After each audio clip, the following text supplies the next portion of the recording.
الحمد لله رب العالمين أشهد أن لا إله إلا الله وحده لا شريك له وأشهد أن سيدنا ومولانا محمدا عبده ورسوله أما بعد فأعوذ بالله من الشيطان الرجيم بسم الله الرحمن الرحيم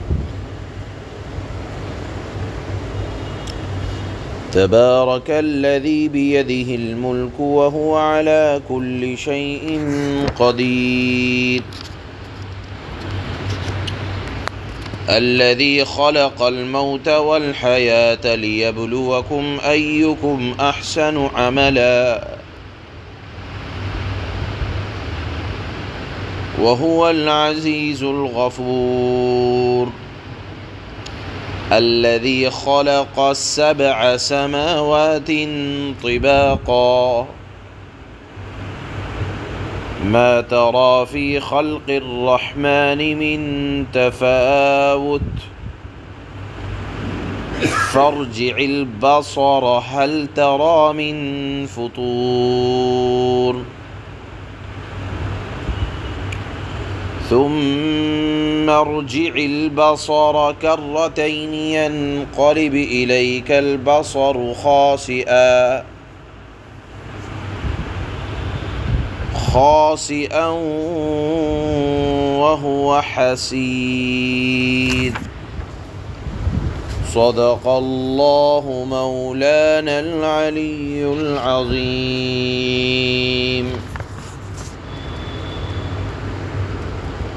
یہ 29واں پارہ شروع ہو رہا ہے. اس کی پہلی سورت سورہ ملک ہے. اس سورہ ملک کے اندر اللہ نے 30 آیتیں نازل فرمائی ہیں. یہ 30 آیتیں ایسی ہیں اللہ کے نبی صلی اللہ علیہ وسلم کا مبارک ارشاد ہے کہ جو ان 30 آیتوں کو پڑھتا ہے یعنی سورہ ملک کی تلاوت کرتا ہے تو یہ سورہ ملک اپنے پڑھنے والے کی اللہ کے دربار میں شفاعت کرے گی، سفارش کرے گی. اس سورت کے اندر اللہ نے توحید، رسالت، آخرت ان باتوں کا ذکر فرمایا ہے.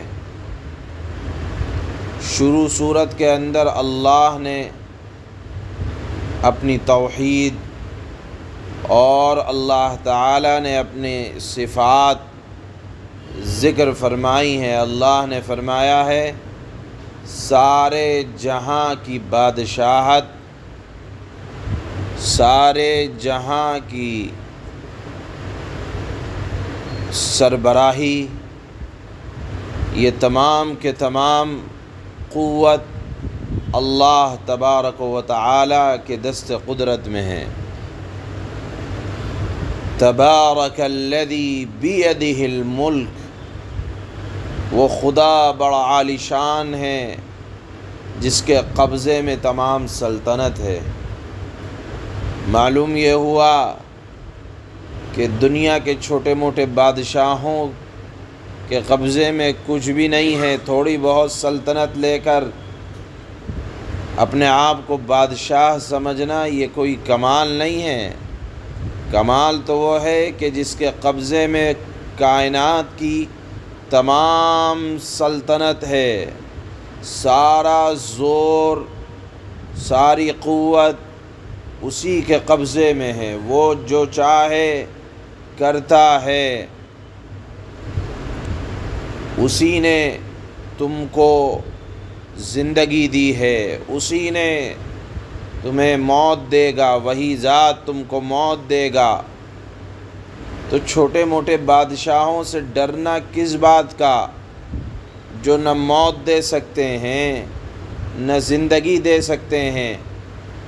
اور اللہ نے اپنے اوصاف میں اس بات کو ذکر فرمایا کہ الذی خلق الموت والحیات لیبلوکم ایکم احسن عملا، کہ دیکھو بادشاہ میں ہی ہوں، سلطنت میری ہی ہے، کائنات میں حکم میرا ہی چلتا ہے، موت میں ہی دوں گا، زندگی میں ہی دیتا ہوں۔ آپ اگر غور کریں، اللہ نے اس موت اور حیات کے سلسلے کو اپنے اوصاف میں بیان فرمایا، تو اس سے معلوم یہ ہوا کہ ان صفات میں غور و فکر کرنا چاہیے۔ آپ اگر غور کریں گے تو آپ کو سمجھ آئے گا کہ یہ زندگی ہمیں جو ملتی ہے، یہ پانی کے ذریعے سے، منی کے قطرے کے ذریعے سے، اور وہ منی کا قطرہ ایک جمع ہوا خون بنتا ہے، اور اس کے بعد اس جمع ہوئے خون سے گوشت، ہڈیاں، اور اس کے بعد انسانی جسم ماں کے پیٹ میں تیار ہوتا ہے۔ یہ تیار کرنا، کسی کے اندر دم ہو تو کر کے بتلائے۔ آپ دیکھیں جمع ہوا خون، یہ انسانی زندگی کا یا انسان کے وجود میں آنے کا سبب بنتا ہے، لیکن یہی جمع ہوا خون انسانی زندگی کے موت کا سبب بھی بن جاتا ہے۔ ذرا سا دل کی رگوں میں خون جم جائے، انسان کی موت واقع ہو جاتی ہے۔ دماغ کے اندر ذرا دیر کے لیے خون جم جائے، آدمی کا دماغ معاف ہو جاتا ہے۔ تو جو چیز انسان کی زندگی کی حیات کا سبب ہے، ایک وقت آتا ہے کہ اللہ پاک اسی حیات کے سبب کو موت کا سبب بنا دیتے ہیں۔ الذی خلق الموت والحیات، یہ کس نے کیا ہے؟ آپ اگر غور کریں کہ خون کا جمنا ماں کے پیٹ کے اندر ایک نعمت ہے، اور بہت بڑی نعمت ہے۔ اگر وہ پانی کا قطرہ جمع ہوا خون نہ بنے تو پھر زندگی وجود میں نہیں آ سکتی۔ غور کرنے کا مقام ہے، لیکن یہ بھی غور کرنے کا مقام ہے کہ انسانی بدن کے اندر اگر خون جم جائے تو فساد کا سبب بن جاتا ہے۔ دماغ میں بن جائے فساد کا سبب، دل میں بن جائے موت کا سبب۔ تو اللہ نے فرمایا کہ خون کا بدن کے اندر چلنا یہ انسانی زندگی کی حیات ہے، لیکن اگر یہی خون جو جمع ہوا تھا، جس سے انسانی زندگی کو وجود ملا، اگر انسان کے بدن میں جم جائے تو یہ موت کا سبب بن جاتا ہے۔ بہرحال اللہ نے اشارہ فرمایا، میری بادشاہت سمجھنا چاہتے ہو، میری قدرت سمجھنا چاہتے ہو تو سمجھو الذی خلق الموت والحیات، وہ بادشاہ ایسا بادشاہ ہے کہ جس نے موت کو بھی پیدا فرمایا اور زندگی کو بھی پیدا فرمایا۔ اس کا مقصد بیان فرماتے ہیں اللہ، لیبلوکم ایکم احسن عملا۔ اے انسانوں، بے مقصد نہیں پیدا کیے گئے، جانوروں کی طرح کے آ رہے ہیں اور جا رہے ہیں، کوئی مقصد نہیں ہے۔ اپنے آپ کو ایسا مت سمجھو۔ لیبلوکم، تمہیں آزمایا جا رہا ہے، امتحان ہو رہا ہے، کس بات کا؟ ایکم احسن عملا، کہ تم میں سے کون بہترین عمل کرتا ہے۔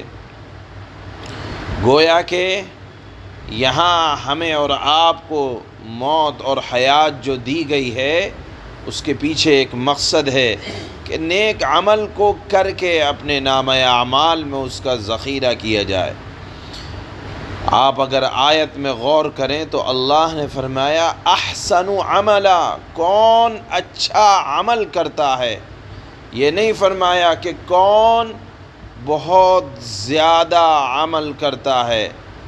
اس سے ایک بات سمجھ میں آئی کہ اللہ کے ہاں اعمال کی تعداد نہیں دیکھی جاتی ہے کہ 1000 نماز پڑھ کے آیا ہے، 1000 سال تک اس نے زکوٰۃ دی ہے، یا اتنا لوگ سمجھیں کہ ہم زیادہ عمل کر لیں، نہیں، اللہ نے فرمایا ایکم احسن عملا، کوئی ایک اچھا عمل بھی اگر نامہ اعمال میں ہو گیا تو کامیابی کی ضمانت ہے۔ اس لیے کہا جاتا ہے کہ اعمال کی کثرت سے زیادہ نیک کام کے حسن پر توجہ دی جائے۔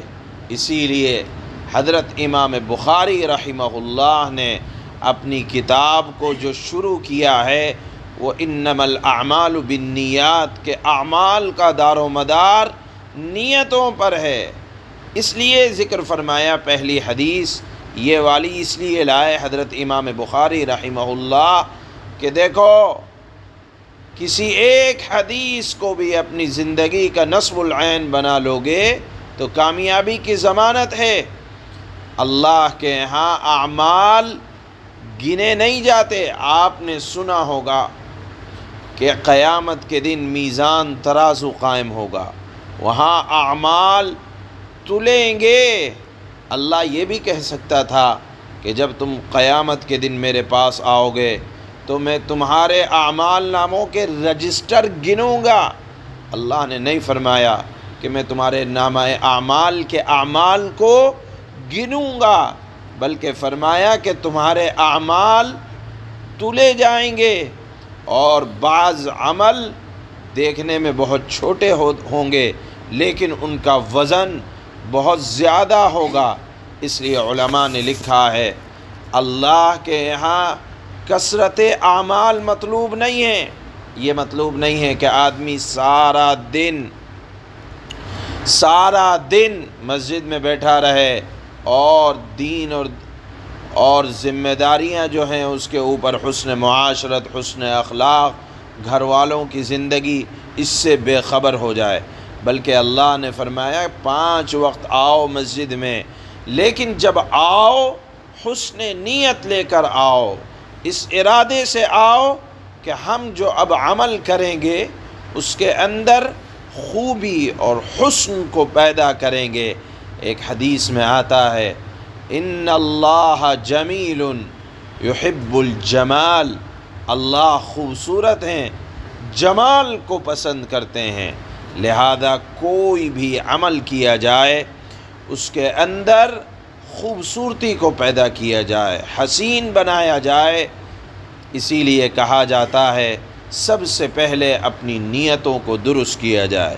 اس کے بعد اللہ نے فرمایا وَهُوَ الْعَزِيزُ الْغَفُورُ، اللہ وہ ہے جو عزیز ہے، زبردست ہے، ہر طرح کی قدرت رکھتا ہے، نیک کاموں کا بدلہ بھی دے سکتا ہے، برے کاموں کی سزا بھی دے سکتا ہے، اور دنیا میں بھی دے سکتا ہے اور آخرت میں بھی دے سکتا ہے، ایسا زبردست ہے۔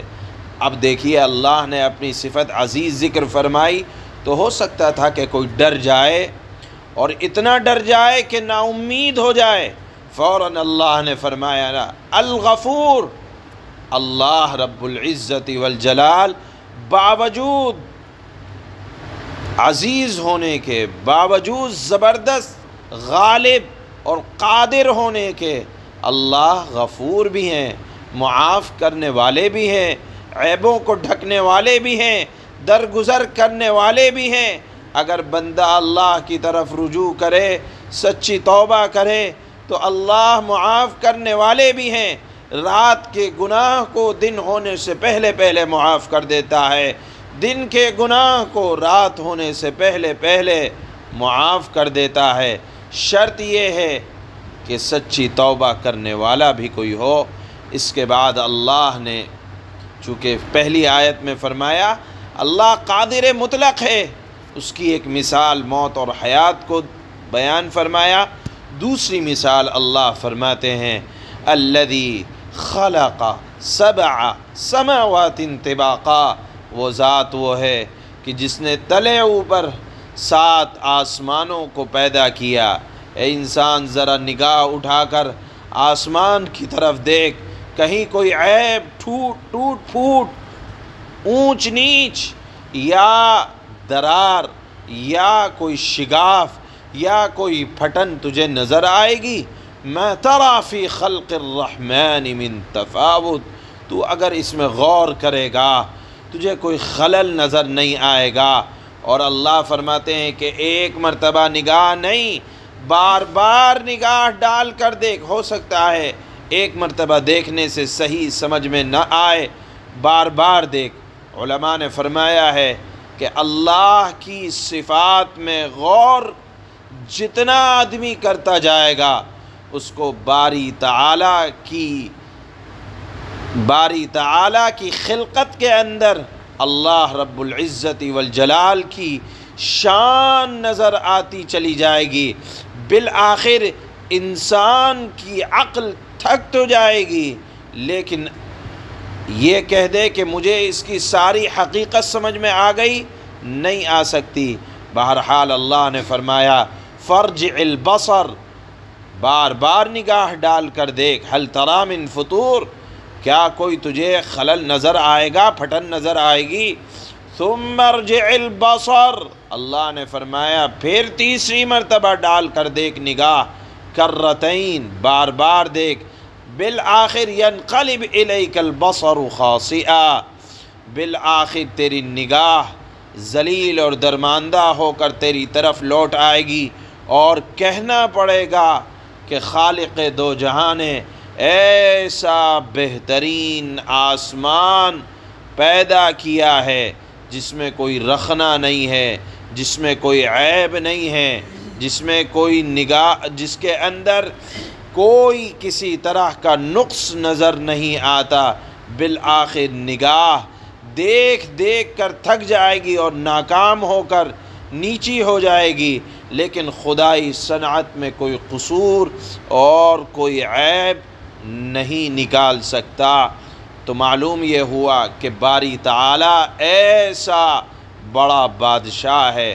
جب آپ اللہ کی صفات میں غور کریں گے تو آپ کو اللہ کی قدرت سمجھ میں آئے گی، اور جب اللہ کی قدرت سمجھ آئے گی تو اللہ کا ڈر پیدا ہوگا اور اللہ کی اطاعت پیدا ہوگی۔ اور یہی زندگی کا مقصد ہے کہ آدمی اپنی زندگی موت اور حیات کا سبب یا موت اور حیات کی وجہ جان لے کہ اللہ نے ہمیں پیدا کیا ہے تاکہ نیکی کو دنیا میں عام کیا جائے، اور جو نیکی کی جائے اس کے اندر کمال کو پیدا کیا جائے۔ اس لیے اللہ نے ہمیں اور آپ کو پیدا فرمایا ہے۔ تو شروع آیت میں اللہ نے اپنے آپ کو بادشاہ کہا، اور بادشاہ کیوں ہے اس کی دو وجہ اللہ نے آج کی ان آیات میں بیان فرمائی ہیں۔ اللہ فرماتے ہیں بسم اللہ الرحمن الرحیم، شروع اللہ کے نام سے جو مہربان ہے، سب پر مہربان ہے اور بہت مہربان ہے۔ تبارک الذی بیدہ الملک وہو علی کل شیء قدیر، بڑی شان ہے اس ذات کی جس کے ہاتھ میں ساری بادشاہی ہے، اور وہ بادشاہ ایسا بادشاہ ہے جو ہر چیز پر پوری طرح قدرت رکھتا ہے۔